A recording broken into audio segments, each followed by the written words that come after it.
On reprend Bezrat Hashem. Nous, on avait fait la dernière fois le Shiur Koma. Le Ramak dans l'Ilma Rabati, il a plus parlé de Koma, parce que Koma, c'est vraiment la notion de la hauteur ou de la stature. Mais bon, les deux expressions sont évidemment intéressantes. Alors, Seora.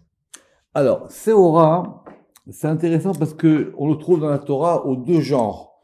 On trouve Seor et on trouve Seora. Mais non, apparemment, dans le dictionnaire, il dit que c'est plutôt un féminin. C'est quoi Seora? C'est l'orge.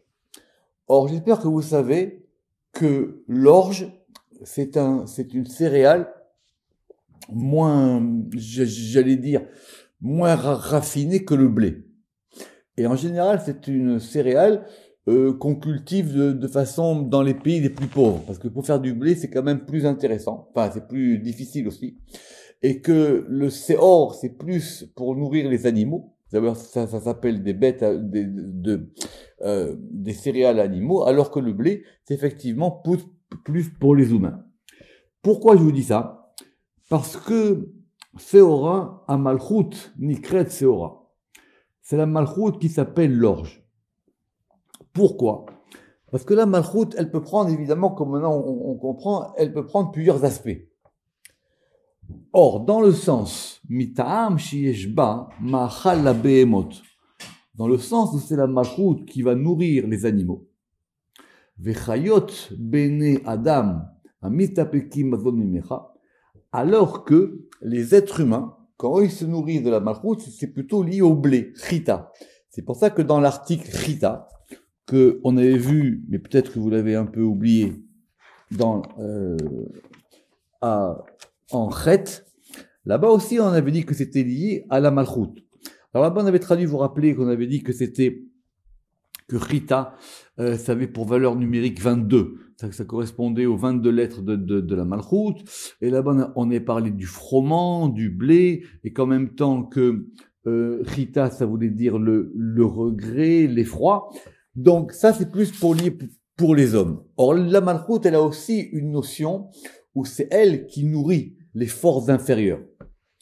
Donc veyesh tzad, chez mistapeki mimena mazon, pene achayot. Or la Malchut aussi, c'est elle qui va nourrir les chayot. Les chayot, vous savez ce que c'est, ce sont les vivantes, mais c'est aussi dans la Torah les bêtes sauvages. Donc ce sont les anges qui sont liés aux chayot, les vivantes qu'on a vues dans Ézéchiel, Shem, Aryeh, Shor, Venesher, parce qu'évidemment, Adam, lui, la quatrième chaya, il se nourrit pas d'orge. Ve'afen azé, donc cet aspect-là, nikra seora, ça s'appelle seora l'orge, ma'achal behemot, donc la nourriture des animaux, ve'chayot hakodesh, et des animaux saints. Ve'nikret seora ba, ve'nikret seora, elle s'appelle seora du côté extérieur, betzad achitzon, sheba hamid karev, dans le sens où la Malchut, elle va se rapprocher de ce degré qui s'appelle Metzulot Yam. Metzulot Yam, j'espère que tout le monde sait, c'est le fameux verset où on demande à Dieu, Vetashlir, où dans le Tashlir, on lui demande de déverser toutes nos fautes dans les profondeurs ou les abysses de la mer. Or, vous savez que la mer aussi, elle est liée à la Malchut. Venikret Seora. Mais évidemment, dans Seora, on reconnaît aussi Shiur. C'est composé des mêmes lettres, vu que le sin et le shin sont interchangeables. Les fiches y Shiur la makomaou, parce qu'il y a donc une mesure dans cet aspect-là, ad la klipa, jusque dans la klipa. Or, effectivement, dans la klipa, vesham metsa metzet ashechina, et là-bas, il y a un tzimtzum de la shrina. D'ailleurs, pour ceux qui veulent qu'on voit on voit bien que le terme tzimtzum, il est employé déjà par le Ramak, mais ça veut dire plutôt dans le fait de concentrer et de diminuer. Donc, ça, c'était Seora, à voir avec l'article Rita. Shualim. Shualim, j'espère que vous savez ce que c'est. Ce sont des renards. Ce sont des petits renards.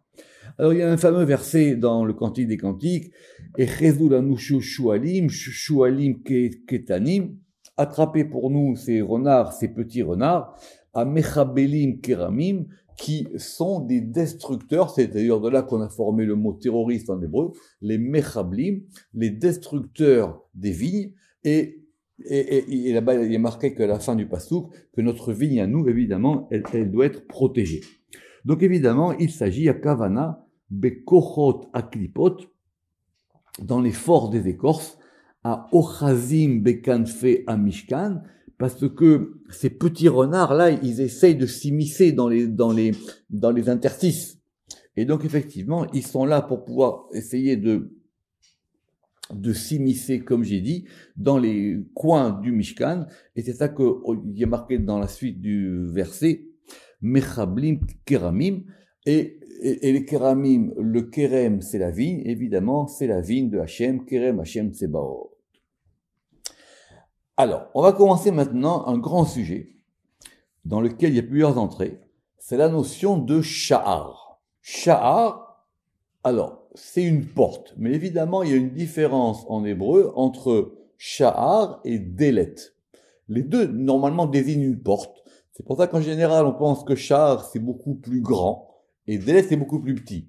C'est pour ça que, dans les traductions un peu subtiles, on va garder porte pour Delet, et on dira pour Sha'ar, soit un portique, soit un portail. Vous voyez qu'apparemment, une ville, elle a des portes. On ne dit pas les portes d'entrée d'une ville. On dit le portail ou les portiques ou les grandes portes pour rentrer dans une ville quand elle a des murailles. Évidemment, cette notion de Sha'ar, elle est très importante et on va voir donc beaucoup d'occurrences dans la Torah. Alors, Piresh Batikunim, c'est expliqué dans les Tikunim que la Malchut, elle s'appelle Sha'ar. Pourquoi ? Parce que s'il y a bien une porte, c'est quoi la porte ? C'est l'endroit par lequel on rentre. Vous vous rappelez l'histoire dans le Tikkun HaZohar quand on avait dit les clés extérieures et les clés intérieures. Donc c'est la voie d'entrée. Or la voie d'entrée de tous les éléments, c'est la Malchut. Donc la Malchut, elle s'appelle Sha'ar. Pourquoi ? Parce que d'abord, première raison, Sha'ar, quand on inverse les lettres, ça fait Esser. Or, Esser, ça indique 10, Leorochi, Kelula, me Esser, parce qu'effectivement, elle est composée de 10. La Malchut, lorsqu'elle a tous ces éléments, elle est composée des 10 et elle est liée à cette notion d'ouverture. Deuxième argument, Targum Sha'ar Tara. Sha'ar, c'est en hébreu, et en araméen, comment on dit une porte ? On dit Tara. Tav, Resh, Aïn, Aleph. D'accord ? Donc, Tav, c'est quoi ? Tav, tout le monde sait, c'est 400. Resh, c'est 200. Aïn, c'est 70. Et Aleph, c'est 1. Ou Milouï Shem Adni. Et quand on prend le Shem Adni et qu'on le remplit, c'est-à-dire qu'on va écrire le Aleph, Aleph la mettre P, le Dalet, Dalet la mettre Tav, le Nun, Nun Vav Nun, et le Yud, Yud Vav Dalet. Eh ben, ça a la même valeur numérique. Olé Mispar Tara. Qu'est-ce qu'on gagne avec ça ? D'habitude, on ne fait pas tellement de gamatria avec l'araméen, bien que ça arrive.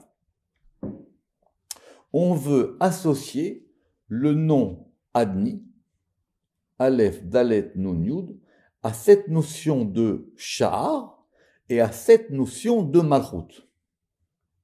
Pourquoi c'est intéressant ? Parce que quand on a fait les noms, on les a fait, vous vous rappelez, de haut en bas. Quand on fait les noms de bas en haut, le premier nom, c'est le nom Adni, Adonai. C'est d'ailleurs le nom par lequel on prononce le Shem Yud Kei Vav Kei, on ne va pas refaire tout ça. Mais par exemple, dans la Amida, Madame Joyeux m'avait posé une question là-dessus cette semaine. Dans la Amida, on commence par quoi ? Adonai sefatai tiftah ou fi yagid tehilatecha. On demande à ce que Dieu il ouvre notre bouche. Mais littéralement, ça veut dire quoi ? Adonai sefatai tiftah, c'est le Shem Adni qui ouvre. Le nom de l'ouverture, le nom qui permet de rentrer vers les autres noms, c'est le Shem Adni. Et c'est ça qu'on a gagné avec cette gematria. C'est-à-dire que le nom Adni déployé, Olé b'mispar Tara. Ve'alze ne'emar. Et c'est pour ça que le roi David, il a dit, Ze hasha'ar l'Hashem tzadikim yavouvo. Le roi David, il a dit, ceci, c'est la porte par lesquels les justes entrent. Il faut bien une ouverture. Si vous voulez rentrer quelque part, il faut bien trouver une voie d'entrée. Or, la voie d'entrée dans les noms, et d'ailleurs, c'est qu'en ce moment, je suis en train de faire Sha'arei Ora, c'est exactement ce qu'il dit. Au début de Sha'arei Ora, qui est l'un des grands livres de la Kabbale espagnole sur les noms, il dit que ce nom-là, c'est le nom, je pourrais même dire clé. C'est le nom d'ouverture. Donc, Sha'ar, c'est lié à Malchut, qui est lié au Shema Dni. Ve'efshar. Shemipne, shebe'eser, anafea, ipetach. Et donc, puisque la Malchut, on a dit que c'était Sha'ar, c'était Eser. C'est-à-dire que par ces 10 ramifications, ipetach ou mavo, la Malchut, c'est donc un pétach, donc une ouverture, mavo, une voie d'entrée, les Eser Sefirot pour les 10 Sefirot. Et donc pour toutes les Sefirot, Keter, les Keter, les Chochma, les Chochma. Donc chaque fois qu'on veut rentrer dans un degré, et à chaque degré, si vous en rappelez évidemment, on avait vu que les Sefirot pouvaient se diviser en 10. Donc si par exemple vous êtes à un degré, et vous voulez rentrer au degré supérieur, il faut à chaque fois repasser par la Malchut. Parce que si vous n'avez pas une voie d'entrée, ça marche pas. Donc cette voie-là, Sha'ar, c'est la Malchut et c'est le nom Adni. Ok? Continuons avec She'arim, au pluriel. She'arim, il y en a plus, évidemment, c'est un pluriel. Stam She'arim, Malchut. Donc, reprenons ce que nous venons de dire. Normalement, même quand les portes, elles sont plusieurs, elles sont toujours liées dans la Malchut. Pourquoi? Qui isha'ar lechol ha'atzilut ha'elyon, parce que la Malchut, c'est la porte de toute la Hatzilut supérieure. Si vous prenez la Hatzilut de haut en bas, Keter, Malchut. Donc, si on veut rentrer dans la Hatzilut, ça va se passer par la Malchut, et donc par cette porte-là. Et dans Parashat Vayetse, alors, le Zohar, il dit, on va voir maintenant plusieurs enseignements du Zohar. Dans Parashat Vayetse, il y a marqué là-bas, Shit Sitrin Nikraim She'arim. Il y a 6 côtés qui sont appelés portes. Explication. Ce sont donc les 6 séphirot qui s'appellent les She'arim. Venif les Velefizé. Et donc, en fonction de ce Zohar, Nimsa, on peut en déduire qui yesh she'arim b'malchut, ve'she'arim lemala mimena. Donc il y a des portes à tous les niveaux, évidemment. Rappelez-vous, même dans les palais, il y a des portes à chaque degré. Évidemment, s'il y a des portes pour entrer au bon endroit, il y a aussi des portes pour entrer au mauvais endroit. C'est ce qu'on va appeler, par exemple, qu'on va trouver dans la Torah, Sha'arei Mavet, les portes de la mort, et Sha'arei Tzalmavet, et les portes de Tzalmavet. La différence qu'il y a entre Mavet et Tzalmavet, j'espère que vous en souvenez. Tzalmavet, on a fait un article là-dessus. Littéralement, ça veut dire l'ombre de la mort, mais il y a un côté masculin et il y a un côté féminin. C'était ce qu'on avait expliqué là-bas, comme nous l'avons expliqué que des Pirachtou Be'erkam, comme nous avons expliqué aux articles Mavet et Tzalmavet. Après, il y a les fameuses portes de l'alarme, Sha'arei Dim'a. Vous vous rappelez, on a dit que toutes les portes, elles étaient fermées, sauf les portes alors, il faut traduire au singulier. Sha'arei Dim'a, les portes de l'alarme, pas les portes des larmes. Alors, d'après le Pshat, ça veut dire que si quelqu'un il pleure, effectivement, on lui ouvre plus de portes, et c'est normal qu'un cœur qui prie avec émotion, il a quand même il fait vibrer plus de choses. Rappelez-vous que sur cette notion de Sha'arei Dim'a, on avait expliqué ça plus haut dans le Pardes. Alors, donc, nous avons donc porte et Dim'a. Donc, c'est-à-dire que ça vient du côté de Chesed. Pourquoi? Parce que la larme, elle provient de Chesed. Parce qu'évidemment, la larme, c'est de l'eau. Ve'em ba mitzad ha-chesed, sheba Dim'a.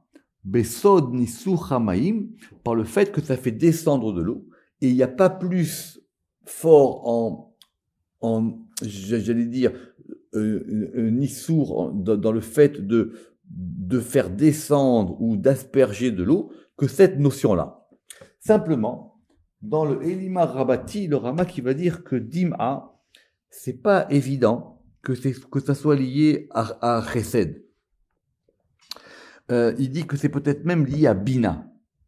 Pourquoi? Parce que la larme, évidemment, elle provient de l'œil.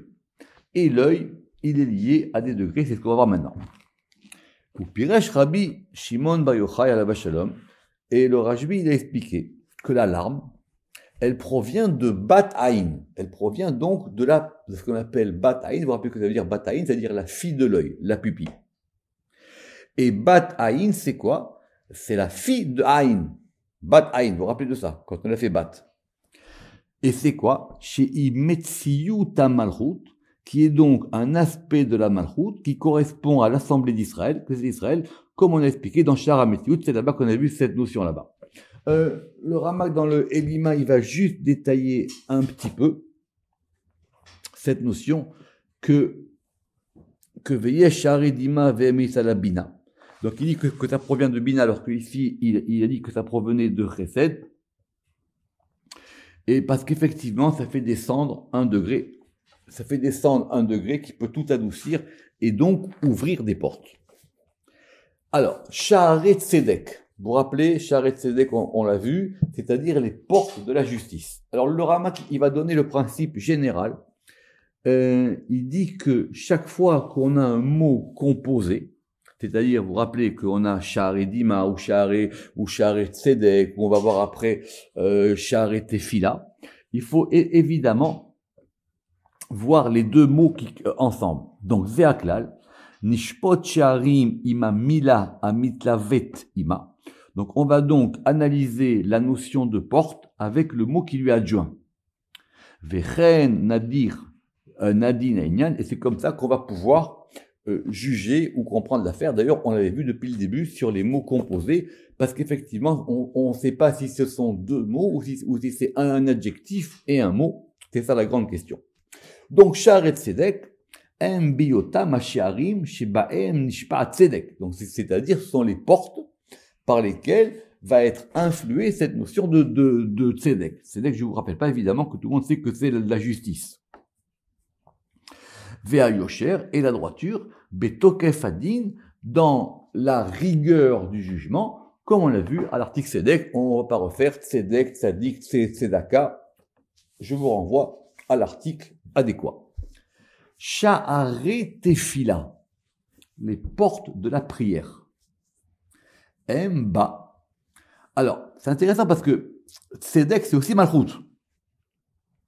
Donc, c'est-à-dire, ce sont des portes de la Malchut, mais liées au côté de la rigueur. Et la Tefila, on verra l'article Tefila. Oui, on verra l'article Tefila quand on sera dans Tav. La Tefila aussi, elle est liée à la Malchut. Mba mitzad atma, anikra Tefila. Parce qu'il s'agit ici d'unifier les choses, qui parce que dans cette notion des portes de la prière, on veut unir Tiferet et Malchut. Et de cette manière, on va pouvoir donc comprendre toutes les portes en fonction de leur appellation. Sha'ar Bat Rabim. Alors, Sha'ar Bat Rabim,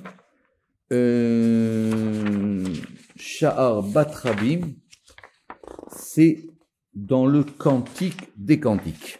Savarer Kemirdal Hashem. Donc, toutes ces belles descriptions, il parle à elle et il lui dit Savarer, ton cou, Kemirdal, comme une tour, chaîne, en général, ici, c'est traduit comme étant l'ivoire.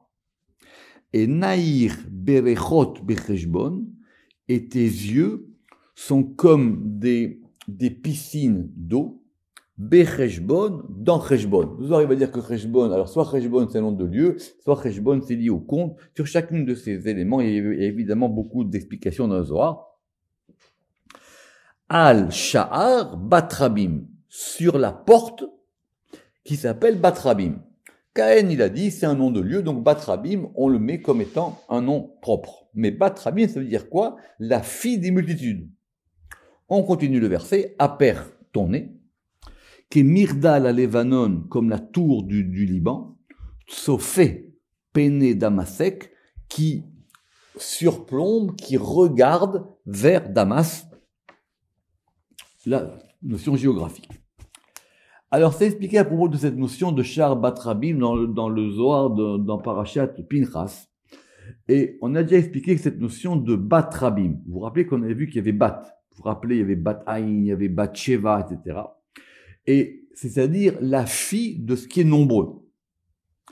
Donc, Bat Rabim, Nikret Bemakom Atarton, c'est donc l'endroit inférieur, chez Beit Sha'ar la Malchut Atzma, qui est la maison de la porte de la Malchut elle-même.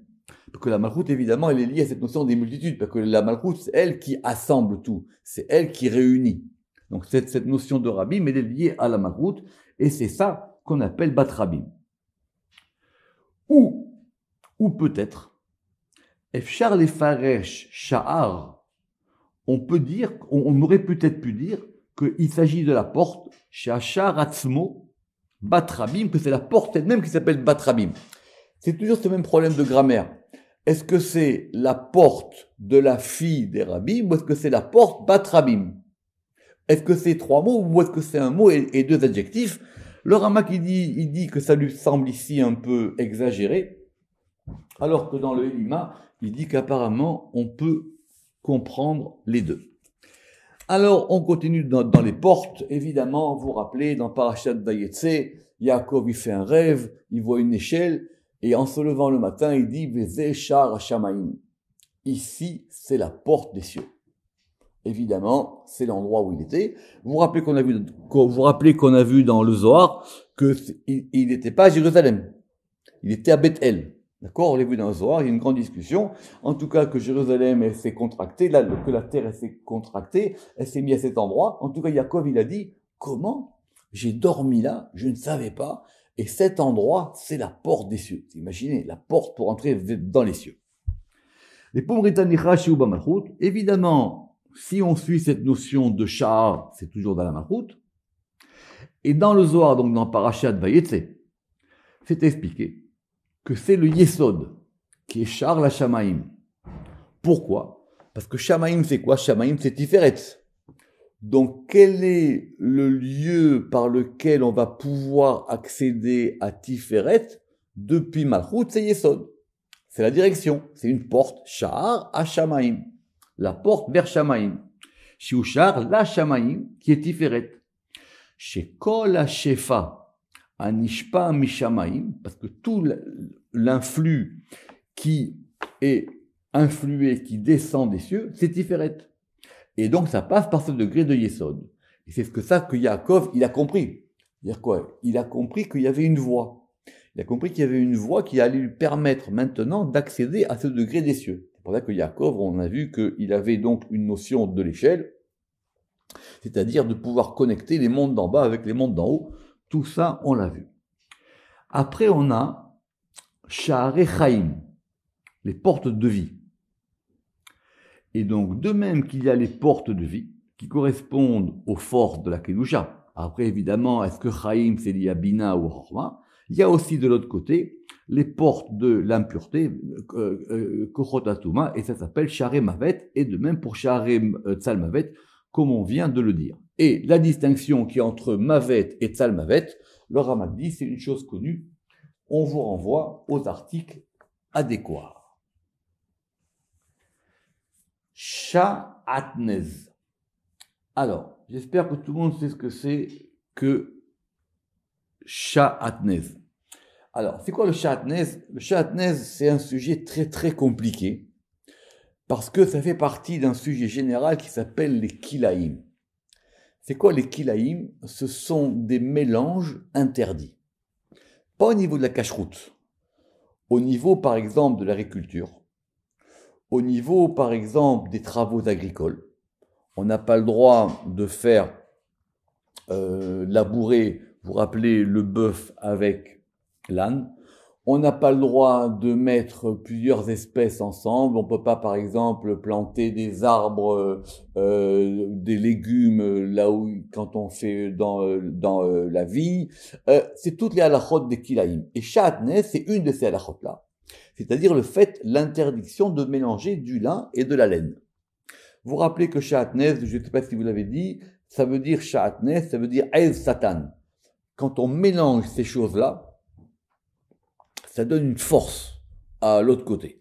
Que ce sont des espèces qui normalement doivent rester séparées. C'est par exemple de là aussi qu'on va apprendre l'interdiction des greffes. Par exemple, on n'a pas le droit de greffer des arbres d'espèces différentes, etc.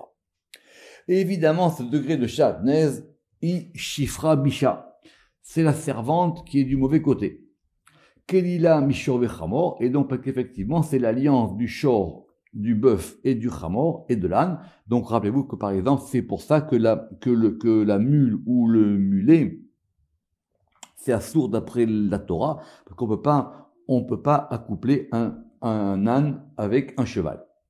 Retsua Bisha, et donc c'est la mauvaise lanière, les alkahi, pour pouvoir frapper, et c'est la klipa. Pourquoi il a dit la mauvaise lanière? Parce que j'espère que vous vous souvenez, il y a une mauvaise lanière et il y a une bonne lanière. Et c'est comme ça que Rabbi Shimon bar Yochai, il a expliqué dans les Tikkunim. On continue avec une notion importante, Safa. Alors, Safa, on traduit ça en général comme étant la langue, mais plutôt la langue dont on parle, que c'est pas l'organe. L'organe, c'est l'achon, d'accord? Donc, c'est plutôt un langage, Safa. D'ailleurs, justement, je veux voir comment est-ce qu'il a traduit. Donc, c'est la lèvre. Donc, il dit ici que c'est la lèvre, la bouche, la parole, la langue. Donc, l'organe, c'est les lèvres. Donc, on a deux lèvres, une lèvre supérieure et une lèvre inférieure. Et en même temps, ce qui sort des lèvres, c'est la langue. On avait vu peut-être, vous vous en souvenez un peu cette distinction quand on avait fait le Zohar dans Parashat, dans la tour de Babel, dans Parashat Noach. La preuve qu'on avait dit qu'à la fin des temps, les gens, ils allaient parler avec une Safa Berura, avec une langue claire, pour que tout le monde allait appeler le nom d'Hachem, et il y aurait quelque chose qui allait se purifier dans la langue. Alors, cette notion de Safa, elle est aussi liée à la Malchut. Pourquoi vous dites la Malchut? Parce que la Malchut aussi, c'est un lieu dont les choses sortent. Et c'est comme ça que Rabbi Shimon bar Yochai, il est expliqué dans les Tikkun Zohar, on le fera bientôt si Dieu veut, et que la Malchut, elle s'appelle Safa. Pourquoi? Parce que Safa, elle a la même valeur numérique que Shechina. Donc, Shin 300, P 80 et 5, et Shechina 300, plus 20, plus 10, plus 50, plus 5, vous ferez le compte, c'est pareil. Et donc, c'est quoi la Safa? Aïnou petiratape, c'est ce qui permet d'ouvrir la bouche. Ça vive des aïnou pe. Et donc, ça ouvre le degré de la bouche. Donc, il faut comprendre qu'il y a une distinction entre la bouche et les lèvres. C'est vrai que ce qu'on appelle la bouche, en général, c'est l'organe général. Parce que les lèvres elles-mêmes, qui a fataim atzmam, elles correspondent à netzach et od. Et ça, on l'a vu quand on a vu l'article P, auquel je vous renvoie. Et dans les Tikkunim, on a expliqué là-bas que, par exemple, il y avait une expression, vous savez qu'en hébreu, par exemple, pour dire une rive, on dit aussi Safa. Comme on dit, par exemple, les rives d'un fleuve. Et il y a marqué là-bas, Sefat Hayeor. La rive, ou littéralement la lèvre du fleuve. Sefat Hayeor. Le Yeor, on l'a vu en ce moment dans les parachutes avec l'Égypte. C'est-à-dire que le Yeor, il est lié à Tiferet. C'est pour ça que Pharaon, il a dit qu'il avait rêvé qu'il était au-dessus du Yeor. Il a dit, moi, j'ai rêvé que j'étais au-dessus du fleuve. Et donc, ça va, c'est Tiferet et Yeor, comme on l'expliquait à cette notion de Yeor. Sfat Sheker, évidemment, on trouve aussi dans les prophètes la langue de mensonge. Et c'est expliqué dans le Zohar, dans Parashat Toldot, que c'est lié à l'autre côté. Et qui c'est qui s'appelle Sheker? Vous vous rappelez quand on a fait les lettres Shin, Kuf, Resh, c'est lié au Nachash, parce qu'effectivement, c'est lui qui est là pour mentir et pour induire les gens en erreur. La preuve, Vereaya mi Adam Arishon, la preuve, elle vient de Adam Arishon, parce que c'est le serpent, par sa mauvaise langue ou par sa langue de parole, qui a apporté des malédictions au monde entier. Sac. Alors, sac, on traduit en général comme étant un sac, mais c'est plus le silice. Vous savez, c'est cette espèce de vêtement qu'on se met en contrition et qui est aussi en même temps un vêtement sombre. Alors ça, c'est lié à la clipa. Et par exemple, c'est marqué dans la Megillah d'Esther, qui en lavo el sha'ar melech bilvush sak. Parce que quand Esther, elle a jeûné, Mordechai lui a dit, mais tu peux pas aller chez le roi comme ça. On ne peut pas se présenter devant le roi habillé par ce degré de sac. Évidemment, vous devez vous rappeler que chaque fois qu'il y a marqué Melech dans la Megillah, c'est Dieu. Chaque fois qu'il y a marqué Achashverosh, c'est Achashverosh. Et donc, on ne peut pas se présenter devant Dieu avec des habits de deuil. Et donc, on apprend de là que cette notion de sac, elle est liée à la clipa, et que par exemple, les initiales de sac, c'est-à-dire Shin ou Sin et Kouf, ça indique le degré de Sena Kedoshim, la haine des choses saintes. Et on a vu ça dans Shar Atmurot. Dans le Elima, il va ramener encore quelque chose sur sac, quand il dit que, vous savez qu'il y a un verset qui dit que quand Dieu, les choses se passent mal, il dit Albish Shamaim Kadrut, j'habillerai les cieux de noirceur. Et évidemment que Shamaim Kadrut, c'est aussi les initiales de sac. On va terminer avec un petit mot, mais qui est assez intéressant. C'est le mot de sheked. Alors, c'est quoi sheked? Normalement, c'est une amande de fruit. D'accord? Mais ça fait aussi un verbe. Alors, c'est vrai qu'on ne pourrait pas dire le verbe amender, parce que ça n'a pas le même sens. Mais ça veut dire plusieurs sens. Soit ça veut dire le fait d'aller vite, soit ça veut dire le fait de veiller, soit ça veut dire le fait, de veiller au sens de garder, et soit ça veut dire aussi le fait de se précipiter. Parce qu'apparemment, l'amande, elle bourgeonne très vite. Cette semaine, on verra ça, si Dieu veut, pour tout Bishvat. Et on trouve plusieurs versets avec cette notion de sheked ou shaked à la forme verbale qui sont pas très clairs. Par exemple, dans Parashat Shemot, c'est le Zohar dans Parashat Shemot qui dit que chaque fois qu'il y a cette notion de sheked, même si on pourrait croire qu'effectivement c'est le fait de veiller, de faire attention, de se précipiter, c'est l'iodine. Vechen lachon shekidim, et de même pour cette notion de shekidim. Alors, on va terminer par deux versets intéressants, un dans Daniel et un dans Jérémie. Le premier verset, Vayomer Hashem Elai, Dieu, il m'a dit, et tafta lirot, tu as bien vu, qui shoked ani al devarai, parce que je m'applique. Alors c'est vrai que je vous dis, c'est un verbe très très complexe, cette notion de shaked. Ça veut dire aussi le fait de veiller à. Ça veut dire je tiens à. Qui shoked ani al devarai la asoto, parce que moi je m'applique à ma parole pour l'exécuter. C'est comme ça que il traduit Caïn. Et donc ça veut dire je vais faire tout pour que le din, et ici c'est évidemment une notion de din, donc il faut faire attention à cette notion de din. Deuxième verset, c'est dans Daniel. Alors vous savez que c'est intéressant parce que dans Daniel, il y a des parties en hébreu, il y a des parties en araméen. Et dans Daniel, dans 9:14, il y a marqué Vaishkod Hashem alara, Vaishkod, Rashi, il dit là-bas que Dieu il s'est précipité. Mais en même temps, ça veut dire aussi il tient à Lara pour le mal, Vayavia alenu, et pour le faire venir sur nous, qui tzadik Hashem Elohenu, parce que notre Dieu, il est tzadik, il est juste, Elohenu, al kol ma'asav dans toutes ses actions, Asher asa, qu'il fait, velo shamanu bekolo, et nous n'avons pas écouté sa voix. On termine quand même avec un mot shekel, Ça, on va arriver bientôt dans le mois de Hadar. Shekel, vous savez que c'est une pièce, c'est une mesure. Et on a le shekel à Kodesh. Et Rabbi Shimon bar Yochai, il a expliqué que c'est lié à ce degré de Tiferet. On en a fini pour aujourd'hui. Baruch Adonai Le'olam. Amen ve Amen.